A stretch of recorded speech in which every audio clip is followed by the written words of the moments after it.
this vote, the yeas are 240 and the nays are 179. The previous question is ordered. Mr. Speaker? Oh. The House will be in order. Please take seats. Will members please take their seats? The House will be in order.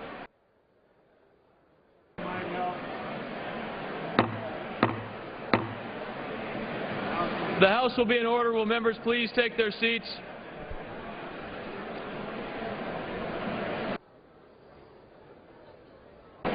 Members, please clear the well. Take your seats.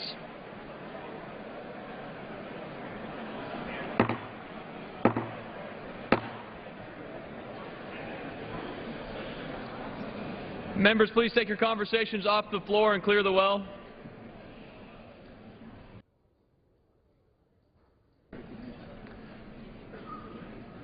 For what purpose does the gentleman from Maryland seek recognition? Speaker, I ask you to speak out of order for 1 minute. Without objection, so ordered.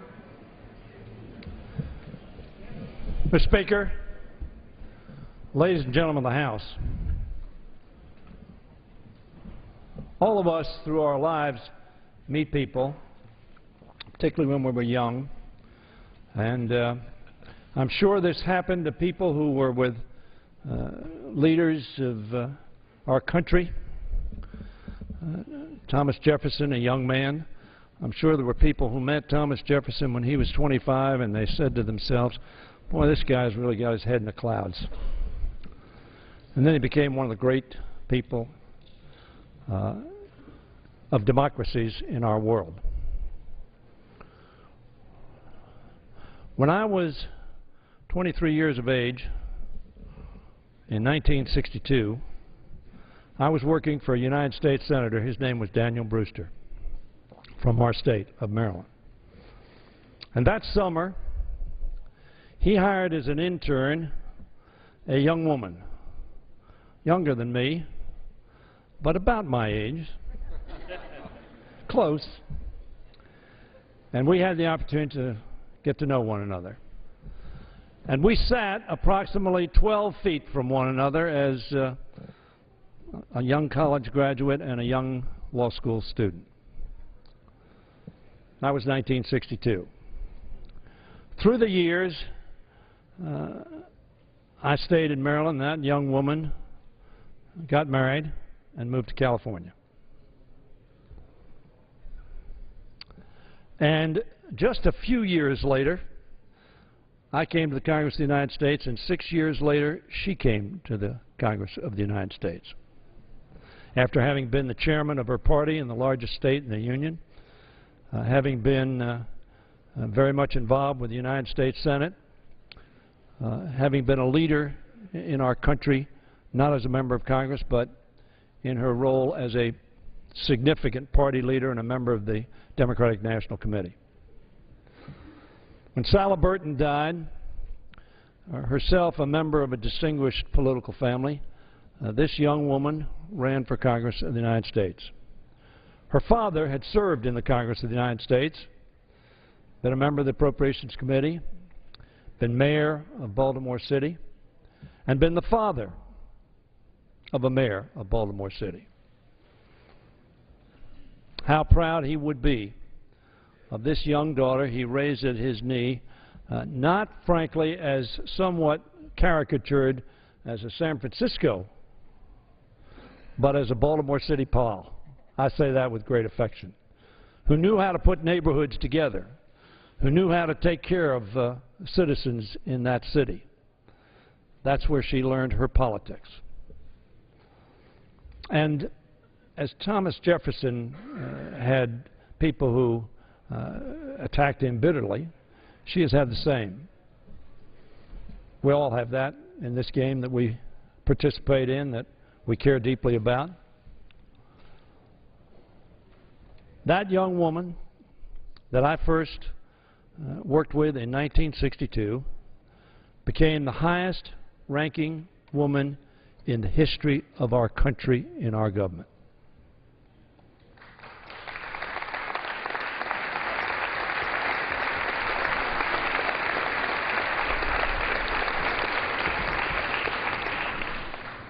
And now we note Some celebrate, others note her attaining of a quarter of a century of service in this body. And all of us will be able to tell our grandchildren, and I have my grandchildren now, maybe I'll have more, but I have a number of them now, and a number of them are young women. And I tell them how proud they can be of the leadership and the trail that has been blazed by this extraordinary woman. And I've talked to a number of you on the Republican side of the aisle, of my good friend Roy Blunt, and he says to me, he said, boy, that woman has a spine of steel, and that she does. Those of us who have dealt with her know that she's one of the strongest leaders any of us have served with, whether you agree with her or don't agree with her. And so I rise, Mr. Speaker, to note this anniversary of 25 years of service of Nancy D'Alessandro Pelosi from the state of Maryland and the proud state of Maryland to have a daughter like Nancy, and a state that is proud of its citizen, servant, Nancy Pelosi. And so I now yield. And so I now yield.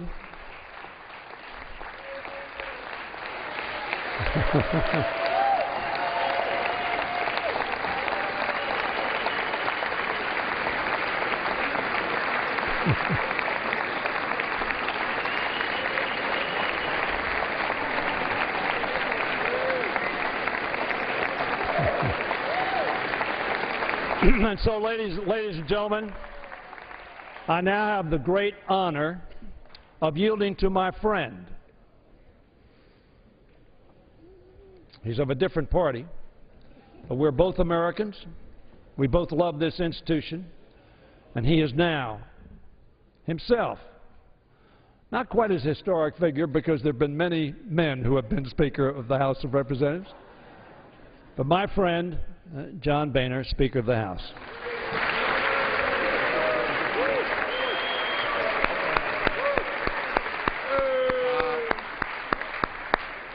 Let me thank my friend, Mr. Hoyer, for yielding. And Mr. Speaker, I rise today to commend our colleague, the gentlelady from California, on her 25 years of service to this institution. You know, it's the latest in a series of milestones for the gentlelady from California. On January the 4th, 2007, I had the privilege of presenting Leader Pelosi the gavel when she became the first Speaker of the House, the first female Speaker of the House. But, you know, just as important as this anniversary is in and of itself, it also represents 25 years of commitment and service to this institution. Now, you know, the gentlelady from California and I have differing political philosophies. And we've had some real battles here on the floor over the 22 years that I've served with her. But as many of you know, that the gentlelady and I have a very, very workable relationship. And we get along with each other fine. We treat each other very nicely and actually have a warm relationship. Because we all serve in this institution, and we all have work to do to protect the institution and serve the institution. And I can tell all of my colleagues on both sides of the aisle that I enjoy my relationship with her and enjoy our ability to work together. Now, it doesn't mean, all right, that we're going to agree on taxes or that we're going to agree on spending. But I know I speak for the whole House when I rise today to say to the gentlelady from California, Mrs. Pelosi, congratulations on 25 years of real service to this institution. Thank you.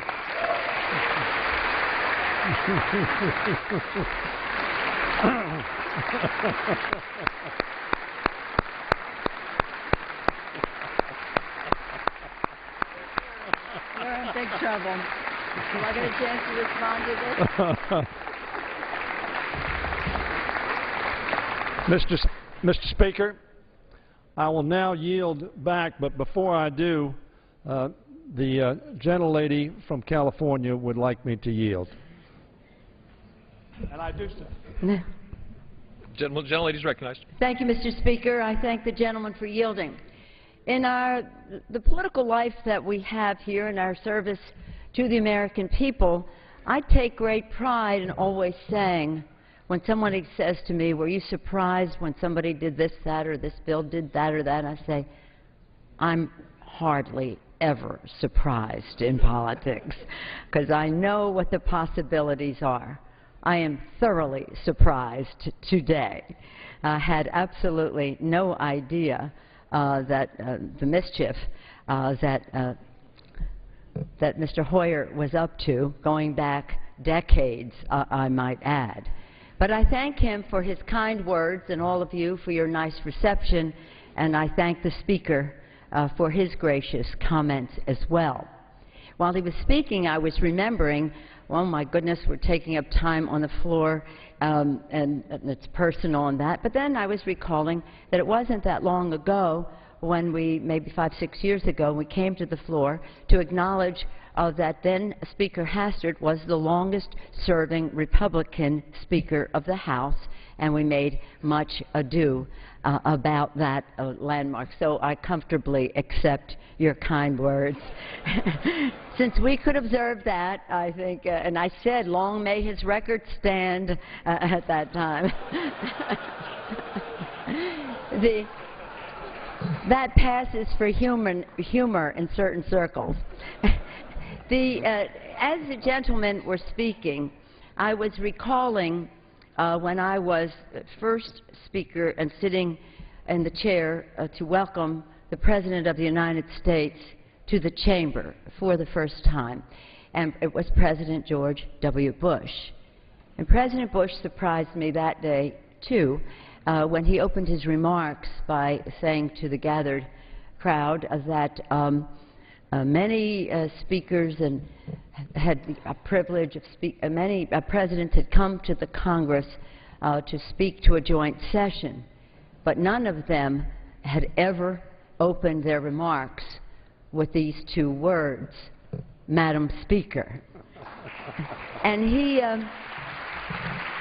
then went on to say that although my father had served in Congress with President Roosevelt and President Truman, and that was a tremendous honor for him, little would that compare to the idea that he said something like baby girl, was sitting in the chair as Speaker of the House.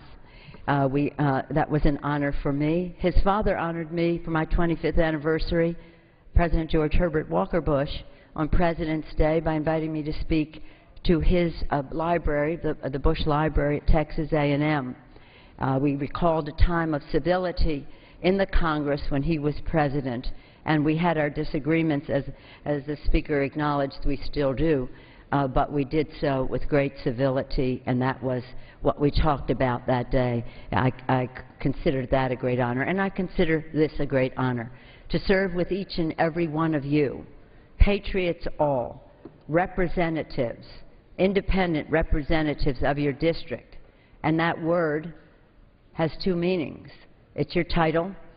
It's also our job description, that we represent our districts and bring the beautiful diversity of opinion, of ethnicity, of generations, of geography, of philosophy to the Congress of the United States. The beauty, I say in my district, is in the mix. And while I'm very honored to have served as the Speaker of the House, first woman Speaker of the House, first Italian-American Speaker of the House, first Maryland Speaker of the House, first California Speaker of the House, many firsts, it always is the greatest privilege of my life, as I'm sure it is with each of you, to step on the floor of the House to represent and speak for the people of each of our individual districts. So I thank you, Mr. Speaker, for your kind words. While, as you said, we may not always agree on taxes, we did at one time when President Bush was president, and we worked together at that time on his stimulus package, which was tax-oriented. You remember that, and it was good for the country, and it was a good model for us to go forward. It's an honor to serve with you as Speaker. While I, with great joy, accepted the gavel from you that first time, it wasn't so joyful to hand it back over, but nonetheless, it's all in the chamber, and that's where we all serve for the American people. Steny, you don't know when, and you don't know where, but one day, one day I will repay this magnificent honor you have extended to me by taking me totally by surprise. And wait till I talk to my staff about this later. Steny Hoyer is a great patriot, a great Marylander, a great American, a great member of Congress, a member's member, a person who respects every person he serves with. Steny Hoyer, Mr. Speaker, I know I speak for everyone in the chamber when I say we are proud to call you colleagues. Thank you so much for this opportunity. Mr. Speaker, I yield back the balance of my time. The gentleman yields back.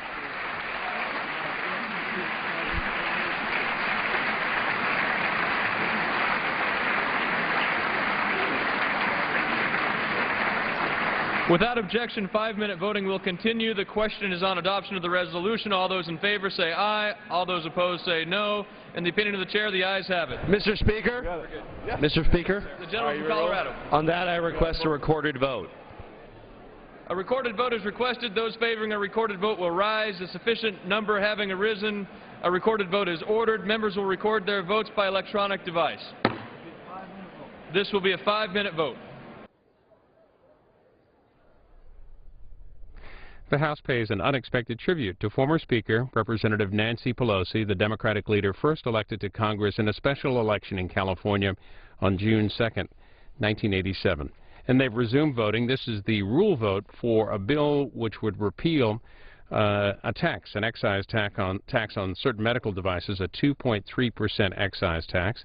It would also allow users to keep up to $500 of unused flexible spending account funds. It's a 5-minute vote on the rule. The rule allows for 90 minutes of general debate and no amendments, so we're looking for another round of votes sometime after 4 o'clock Eastern.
173.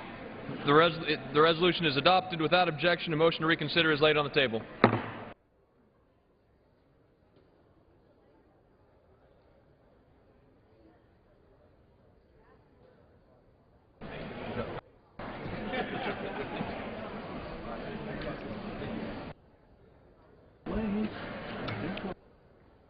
For what purpose does the gentleman from Michigan, Mr. Camp, seek recognition?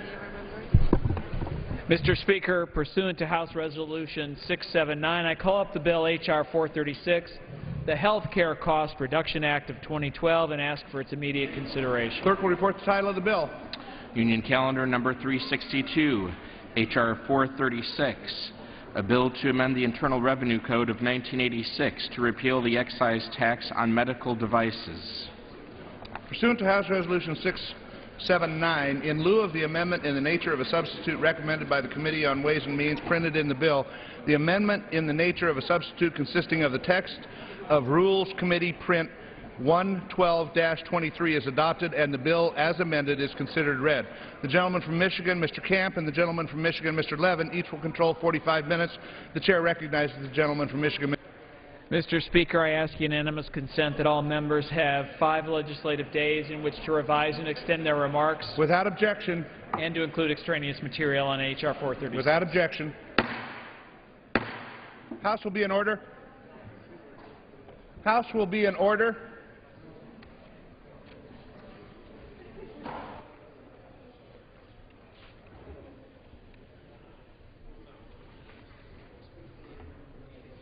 Michigan, Mr. Camp. Thank you, Mr. Speaker. I yield myself such time as I may consume. Gentleman is recognized. I come to the floor today in support of H.R. 436, the Health Care Cost Reduction Act of 2012. This bill would repeal 2 of the harmful tax hikes contained in the Democrats' health care law, the medical device tax and restrictions on using health-related savings accounts for over-the-counter medication. The legislation also includes a provision that will increase flexibility for health care consumers who use flexible spending arrangements. All are fully paid for by recouping overpayments of taxpayer-funded subsidies used to purchase health care in the government-run exchanges. Notably, every one of these provisions has bipartisan support. As a result of Obamacare, beginning in 2013, a 2.3% tax will be imposed on the sale of medical devices by manufacturers or importers. This tax will increase the effective tax rate for many medical technology companies, threatening higher costs, job loss, and reduced investment here at home. One study predicts that as many as 43,000 American jobs are at risk if this goes into place. A recent Washington Post piece by George Will reinforced the threat to job creation and investment, noting that Zimmer, based in Indiana, is laying off 450 workers and taking a $50 million charge against earnings. Medtronic expects an annual charge against earnings of $175 million. And Zoll Medical Corporation CEO Rich Packer says the tax will impact the company's investment in research and development, stating that means fewer jobs for engineers. Plain and simple, this tax hike is a job killer and it must be repealed. I commend committee member Eric Paulson for introducing this legislation. Another Obamacare tax increase, the medicine cabinet tax, imposes new restrictions on the purchase of over-the-counter medications through tax-advantaged accounts used to pay for health care-related needs. Because of the Democrats' health care law, patients must now get a prescription from a physician if they want to use these accounts to pay for over-the-counter medications. The ban affects everyday lives. It prevents a mom from using her HSA in the middle of the night to buy cough medicine for her sick child without a prescription. It also leaves doctors saddled with unnecessary appointments to get a prescription so that a parent can use their FSA to buy Claritin for their son's allergies.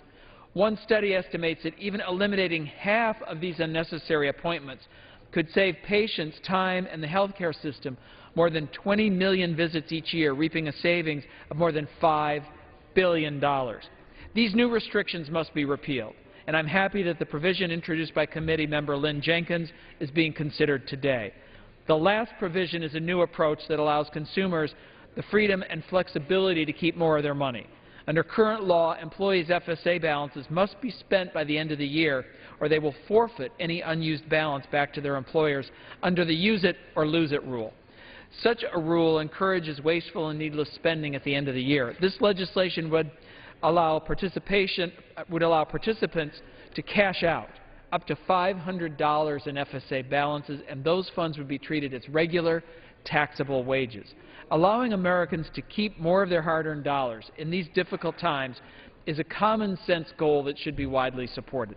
This provision, championed by Dr. Bustani, is a common-sense one, and I urge its passage. And finally, I'd like to take just a moment to talk about the offset for this legislation, asking those who receive higher taxpayer-funded premium subsidies and they're eligible to receive to repay all of the overpayment. Let me be clear, this is a bipartisan offset. Increasing the amount of overpayments to be repaid was a proposal first put forward by congressional Democrats in the 2010 Medicare doc fix legislation, which passed the Democrat-controlled House 409-2. Such an offset was used again when the House passed and the President signed 1099 repeal last year, and more than 70 Democrats supported that bill. In fact, Health and Human Services Secretary Sebelius said paying back subsidy overpayments makes it fairer for all taxpayers. This legislation and the provisions included here are supported by job creators, big and small, patient advocates, senior organizations, and physician groups. I urge my colleagues to join me in supporting these groups by voting for the Health Care Cost Reduction Act. And thank you, Mr. Speaker. I reserve the balance of my time. Gentleman reserves the balance of his time. Gentleman from Michigan, Mr. Levin. I yield myself such time as I shall now consume. Gentleman's recognized. This bill is mainly a smokescreen. It is an effort to cover up the failure, indeed the refusal of Republicans to act on the key issue facing our nation, jobs and economic growth. As ranking member, I sent a letter last Friday to Dave Camp, who chairs the committee, with the jurisdiction over the bill before us today, urging action on 6 major jobs bills within the committee's jurisdiction. Extension of the Section 48C Advanced Energy Manufacturing Credit. Extension of the production tax credit for wind power and other vital advanced energy incentives. Extension of the highly successful Build America Bonds program, which financed more than $180 billion in infrastructure investment. Exclusion of the extension of the 100% bonus depreciation. Creation of a 10% income tax credit for small businesses that do create new jobs or increase their payroll. And extension of a jobs-related expired provision such as the R&D tax credit. The answer, silence and continued inaction by Republicans in this House. Another bill over which the committee has jurisdiction, the highway bill, remains unacted upon. That bill would mean jobs, millions of jobs, no action. The Republican House message on the highway bill is our way or the highway, and that means no highways. It is June. There is now the likelihood of no action or none before the construction season is over in numerous states. That inaction is not an accident. It is deliberate. It is implementing the goal stated 20 months ago by the Senate Republican leader, and I quote, "The single most important thing we want to achieve is for President Obama to be a one-term president," end of quote. It is reflected in the recent interview by the House Republican leader. Mr. Cantor said the rest of the year will likely be about, and I quote, "sending signals we have huge problems to deal with," end of quotes. Sending signals? The American people don't need and want signals. They need for us to take action to strengthen the economic recovery. We will hear today Republican efforts to describe the bill before us to repeal the tax on medical devices as a jobs bill.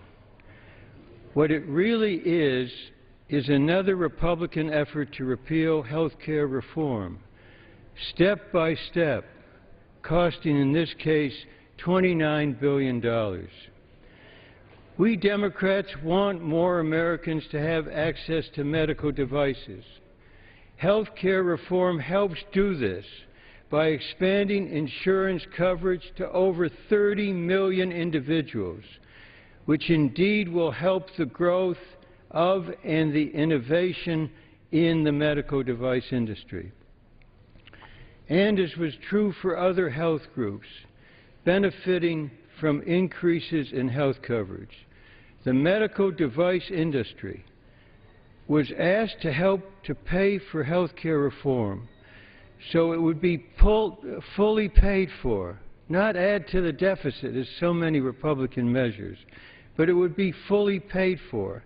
And they signed a letter with others pledging, and I quote, "We as stakeholder representatives are committed to doing our part to make reform a reality in order to make the system more affordable and effective for patients and purchasers.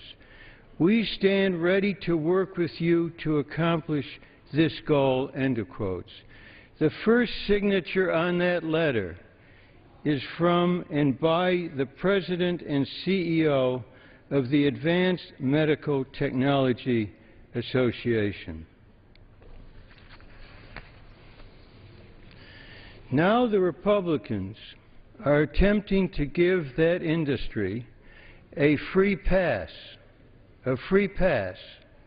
contrary to their stated commitment.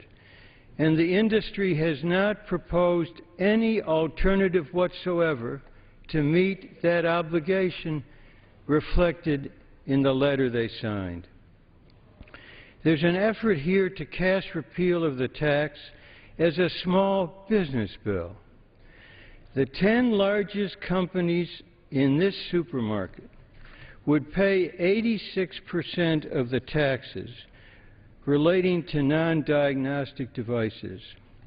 And according to CRS, the 10 largest companies that manufacture medical devices had total company-wide profits on all of their lines of businesses, both devices and other products, of $42 billion in 2010, including companies mentioned here, and $48 billion in 2011. And these companies had gross revenues from the sale of medical devices in 2010 of $133 billion. There's an effort here also to cast the bill as an effort to stop offshoring. But this point needs to be made. It's a fact. The tax applies to all covered devices, including those that are imported. So if anybody thinks they can just move overseas and bring it back here and not pay a tax, they're simply incorrect. The effort to cast this as a jobs bill involved allegations repeated here during the debate on the rule, which were analyzed by a neutral source and found to be simply erroneous. A Bloomberg Group analysis made that clear, and I quote, "The study used by Republicans cite no evidence for the job loss claim," end of quote. Further, the study's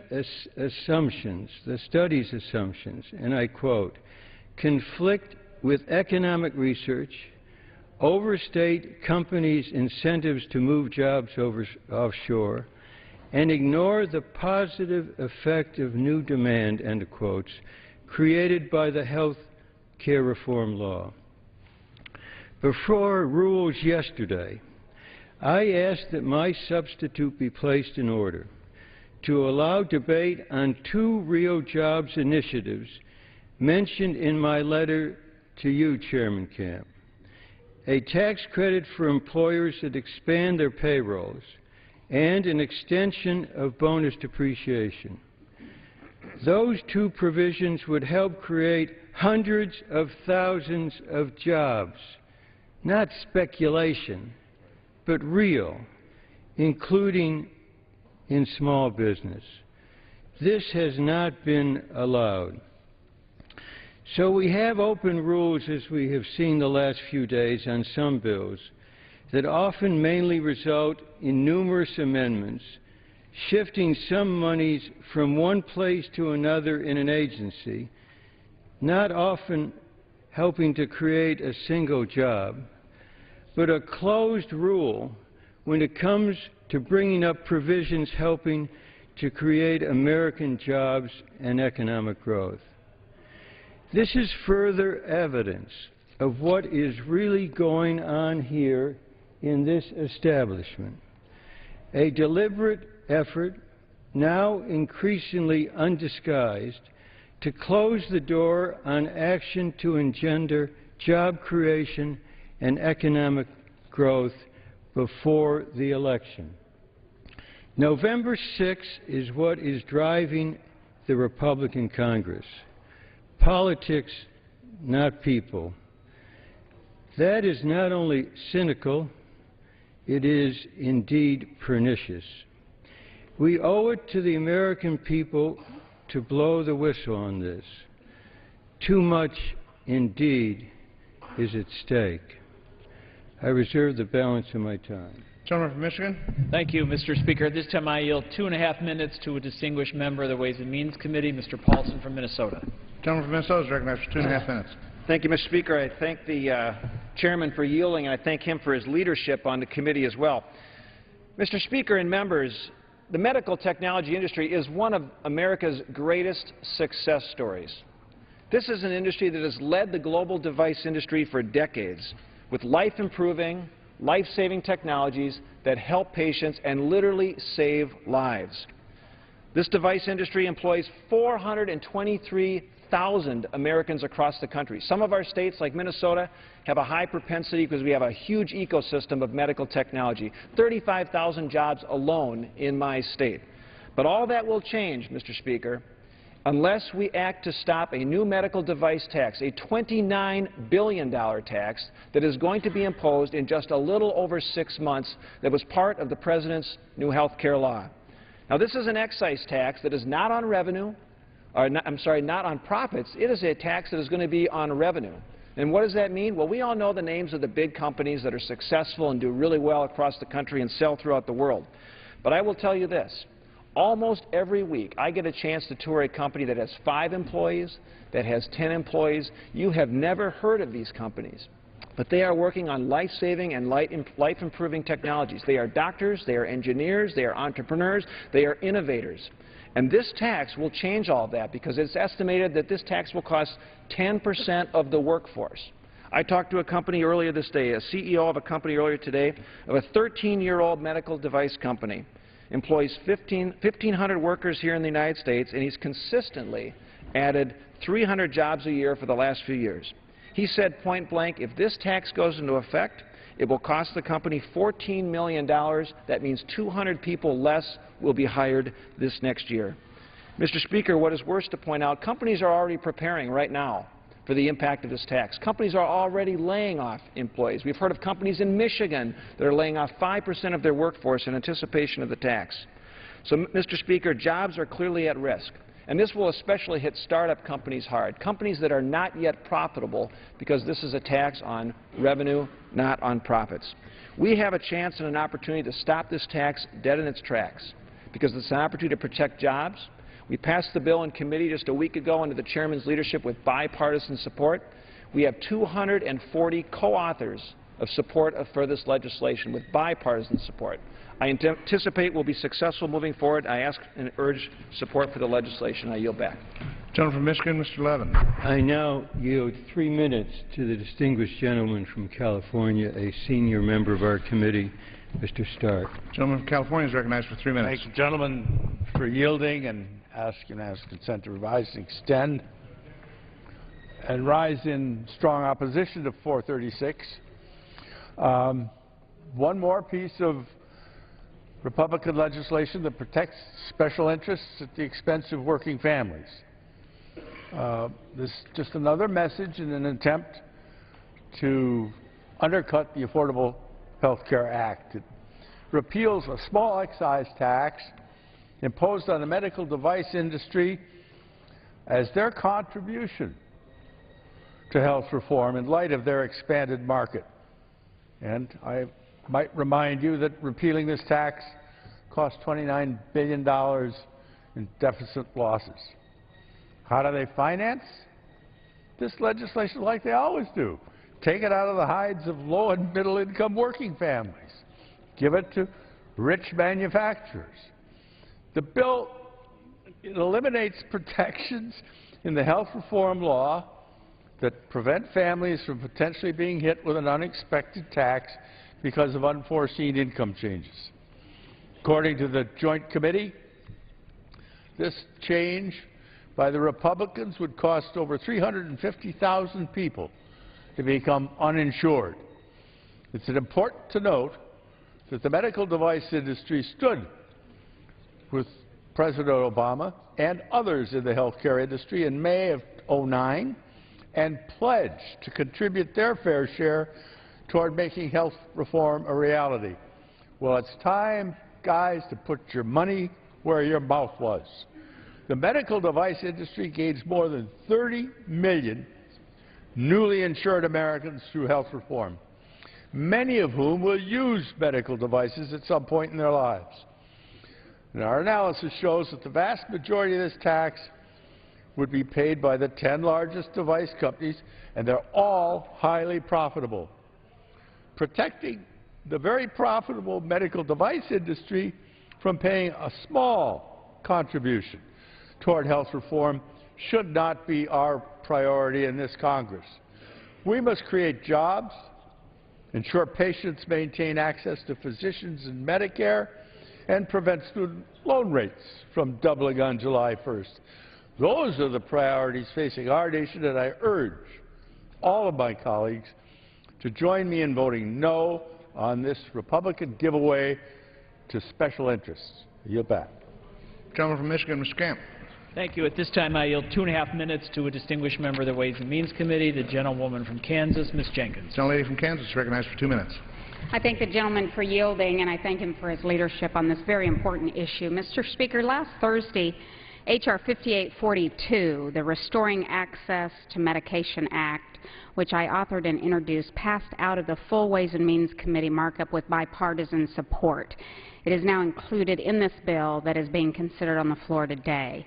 We all know the President's health care law is full of pitfalls that make health care more expensive for average Americans. While we await the Supreme Court's ruling on constitutionality of the entire health care overhaul, there is bipartisan, bicameral agreement that requiring folks to have a doctor's prescription to buy medicine is as simple as Advil or cough syrup with their health savings account or their flexible savings account is simply wrong. This provision would repeal the unnecessary and punitive Obamacare limitation on reimbursement of over-the-counter medications with health FSAs, HRAs, HSAs, and Archer MSAs that took effect back in 2011. Given the economic climate where jobs are hard to find, families are struggling to make ends meet, and when every dollar counts, this provision ensures that consumers have the flexibility to use these savings accounts as they see fit to purchase over-the-counter medications they need exactly when they need them. Republicans are committed to looking for common-sense solutions that address the chief concern facing both families and employers, costs. This bill and this provision is about lowering costs so both families and job creators have some of the relief that Obamacare failed to achieve. I urge my colleagues support H.R. 436 today, and I thank the gentleman for yielding, and I yield back. Gentleman from Michigan, Mr. Levin. It's now my pleasure to yield 3 minutes to another important member of our committee, Mr. McDermott from Seattle, Washington. Gentleman from Washington is recognized for 3 minutes. Without objection.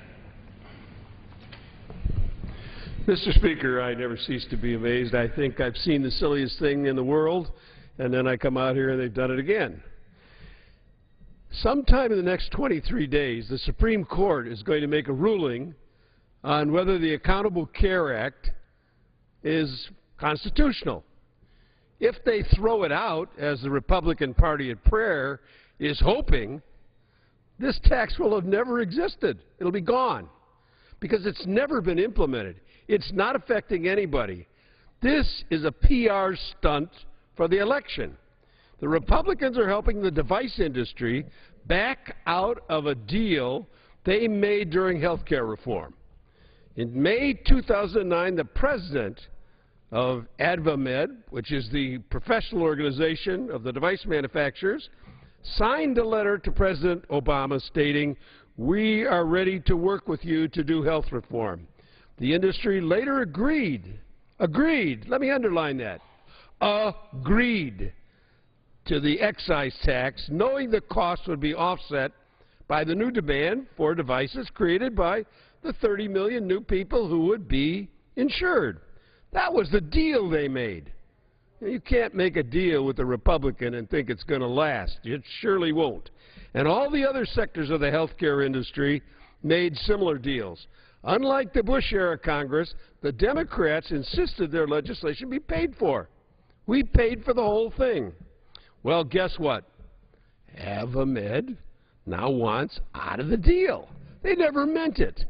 They were a flim-flam operation when they came in here in the first place.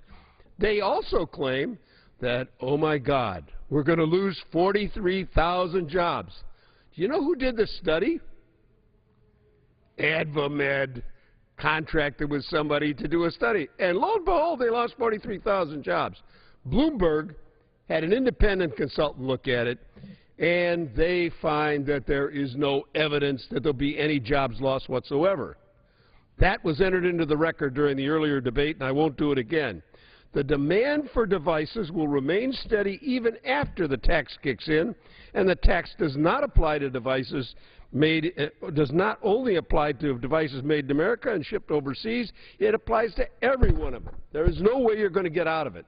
So the argument about offshoring jobs is just political nonsense. They want to call this a jobs bill. We're saving 43,000 jobs that were never in doubt, were never questioned. That a company is laying off somebody today in anticipation of a tax that goes in 2013, folks, 6 months from now, that might be repealed by the Supreme Court, is you cannot tell me that the management of these companies are that foolish. Now, how are they going to pay for this repeal? By having, one more minute? How much? Minute. They're going to pay for it by having the IRS claw back the subsidies to middle-income families who will be in the new health plans.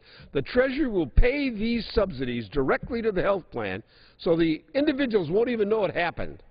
So they will be invisible to the newly insured. But at the end of the year, these folks will now have to write, middle-class people are suddenly going to get a bill from the IRS for something they never knew went there. So in other words, we're going to let a $100 billion industry pull out of a deal and pay for it by requiring working people across this country to write a check to the IRS. Welcome to Republican-style health care reform. Vote no on this bill. It's simply another way to try and repeal Obamacare. Mr. Obama cares. He passed the bill. The Republicans have done nothing since they've been in charge. I yield back the balance of my time. Gentleman from Michigan, Mr. Camp. Thank you, Mr. Speaker. I yield 2.5 minutes to a distinguished member of the Ways and Means Committee, the gentleman from Louisiana, Dr. Bustani. Gentleman from Louisiana is recognized for 2.5 minutes. Thank you, Mr. Speaker, and I thank Chairman Camp for his leadership on this issue. I rise in support of this bill. And let's be clear, successful health care reform efforts must begin by lowering cost, promoting high-quality health care, and fostering innovation. Obamacare does the opposite. Even Medicare's own actuary warns that the President's medical device tax will increase Americans' monthly premiums. The tax will also eliminate more than 40,000 jobs. Passage of this bill will reduce costs and save jobs by repealing this tax. Now, Mr. Speaker, as a heart surgeon, I have used medical innovation that have saved thousands of lives, and I want to highlight something. Back in the 1950s, when we had no surgical treatments for heart disease, a surgeon watched a woman die helplessly. And after 8 or 9 months, he actually devised the very first heart-lung machine in his shop. And this led to an explosion in technology that has saved millions of lives the world over. This was an American innovation. Now, 80% of device companies today, 80% have less than 50 employees. These are innovators. These are the people who create jobs. These are the guarantors of American innovation. And without this, what are we going to have with our health care system? That's what's made American health care the best on the planet. We don't want to take a step back. Putting this tax in place will discourage these startup innovators. They will not take risk, and will harm patients in the long run because of the lack of breakthroughs. I'm also very pleased that this bill contains Ms. Jenkins's provision that will prevent a middle-class tax hike, will allow individuals to use their flexible spending arrangements to purchase over-the-counter medications without having to go see a doctor for a prescription, which is costly and time-consuming. And finally, I'm pleased that the bill includes bipartisan legislation that I authored with Congressman John Larson of Connecticut to make it easier for Americans to save their pre-tax dollars in FSAs without losing the money if they don't use it at the end of the year. It's their money. They should be able to keep the money, for God's sake, and use it for their own health care purposes or for whatever purposes they deem essential for their families. Americans need tax relief to help them with the rising out-of-pocket costs in health care and other costs that they have. We should be encouraging and not punishing new medical breakthroughs. And I urge my colleagues to support these common-sense solutions in H.R. 436. Thank you, Mr. Speaker. I yield back. Gentleman from Michigan, Mr. Levin. Yeah. I now yield 3 minutes to another very distinguished member of our committee, Mr. Pasquale from New Jersey. Gentleman from New Jersey is recognized for 3 minutes.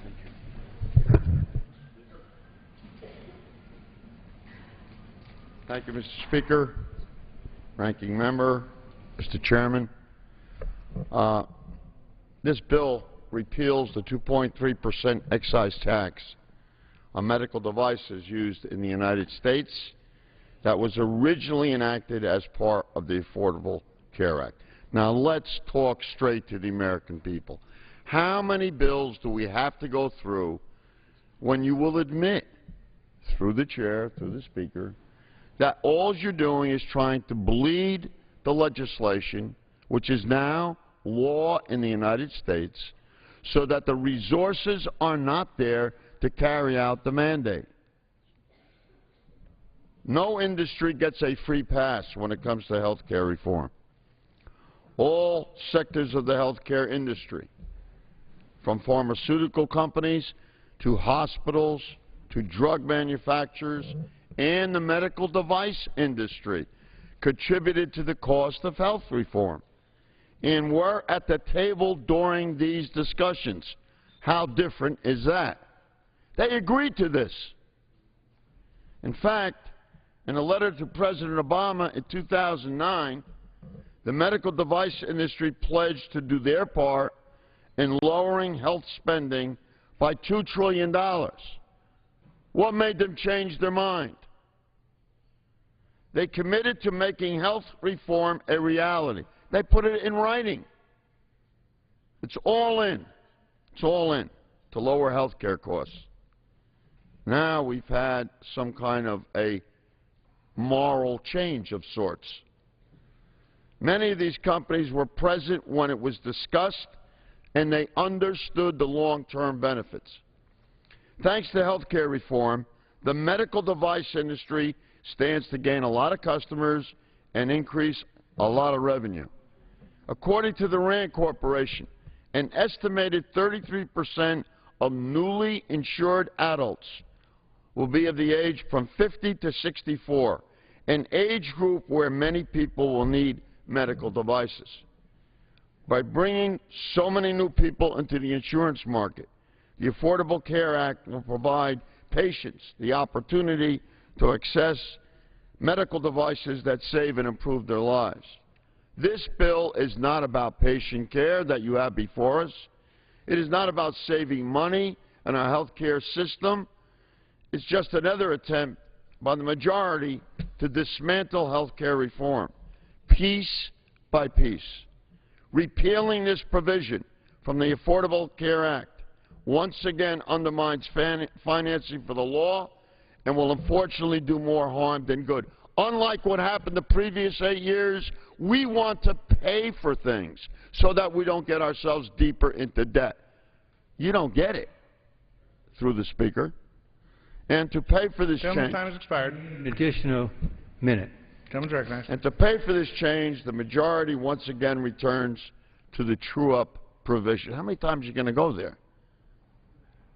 Which only hurts the middle class who receive needed subsidies to enter the health insurance market. So here's what's going to happen in the health care bill. Insurance companies gain a lot of customers, adding to free enterprise. We're not against that. Medical device companies are going to get a lot of new customers, particularly in the age group which I mentioned before. We're not against free enterprise, but they agreed at the table, since they were all in, and they put it in writing, that they were willing to provide those lowering of costs of close to $2 trillion. You can't go back on a deal, let's call it that, an agreement.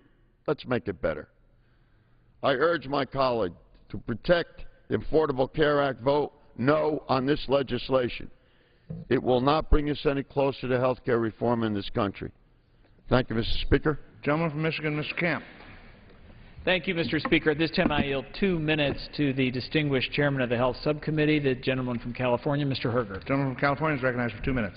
Thank you. I rise in strong support of the Protect Medical Innovation Act. Mr. Speaker, it's a well-known principle that if you increase taxes on something, you get less of it.